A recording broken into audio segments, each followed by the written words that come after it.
Уважаемые жители республики, товарищи, друзья, вопреки здравому смыслу и международным договоренностям, противник продолжает сосредотачивать живую силу и тяжелую технику вдоль всей линии боевого соприкосновения.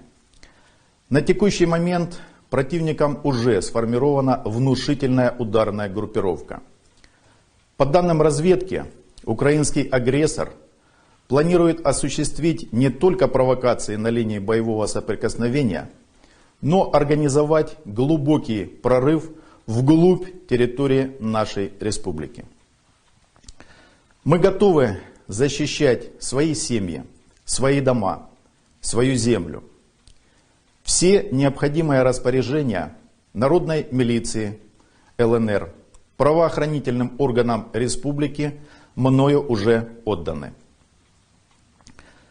С целью недопущения жертв среди мирного населения призываю жителей республики, не имеющих мобилизационных предписаний, а также не задействованных в жизнеобеспечении социальной и гражданской инфраструктуры, в кратчайшие сроки выехать на территорию Российской Федерации. Поручаю главам территории, правоохранительным органам, чрезвычайным службам обеспечить организованную эвакуацию социальных объектов и помочь населению в доставке к пограничным пунктам пропуска. Российская Федерация готова обеспечить организованный прием и размещение на своей территории жителей Луганской Народной Республики. Еще раз обращаясь ко всем мужчинам, способным держать в руках оружие, встать на защиту своей земли. Уважаемые жители Донецкой Народной Республики, земляки, в последние месяцы мы ежедневно фиксируем наращивание Украиной количества военнослужащих и летального вооружения, в том числе реактивных систем залпового огня, смерчей, ураганов, реактивных комплектов НЛО, а также джавелины и стингеры по всей линии соприкосновения. Сегодня их орудия нацелены на мирных граждан, на нас и наших детей. Вооруженные силы противника находятся в боевых порядках и готовы к силовому захвату Донбасса.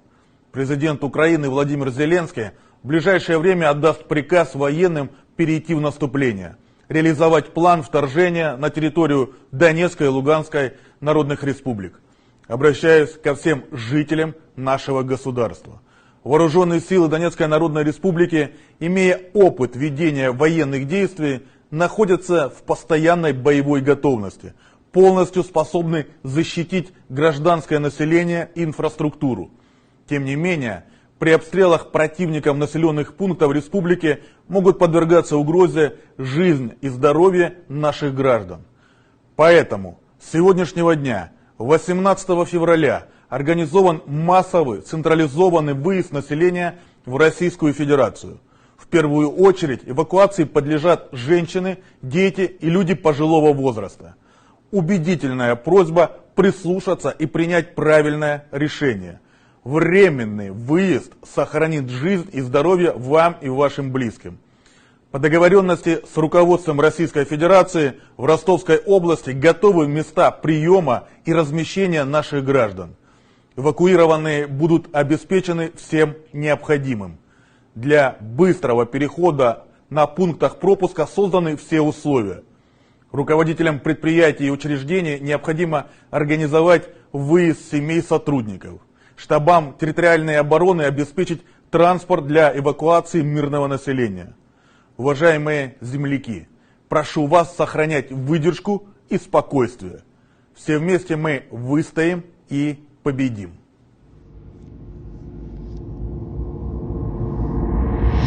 Президент Российской Федерации Владимир Владимирович Путин подписывает указ президента Российской Федерации о признании Донецкой Народной Республики. Президент Российской Федерации Владимир Владимирович Путин подписывает указ президента Российской Федерации о признании Луганской Народной Республики.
The United Kingdom is unwavering in our support for Ukraine, along with allies and partners. We are committed to defending regional security. We have long supported Ukraine's defence capability, as well as regularly exercising with their armed forces and via defence engagement channels.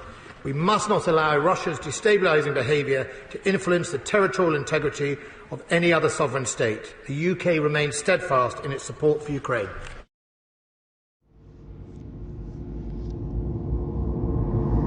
There are two issues. One, informing the American public, the Security Council, and the world about the evidence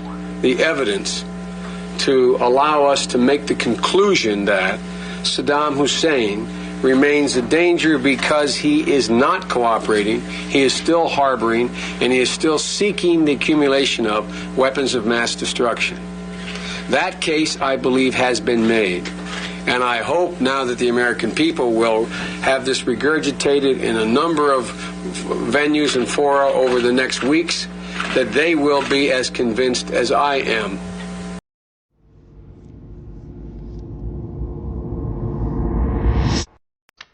Thank you, everybody, very much. I'm just going to go and talk to President Zelensky of Ukraine and offer him the support of the United Kingdom. Thank you.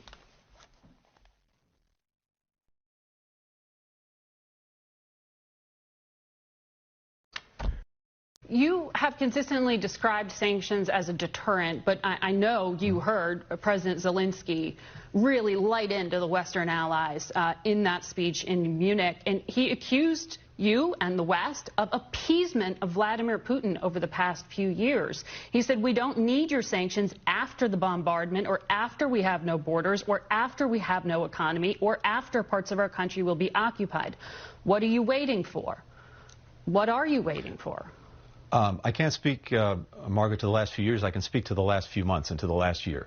And in that period of time, the United States, again, has provided to Ukraine more assistance, including lethal military assistance, defensive assistance, more in the past year than at any time in any previous year.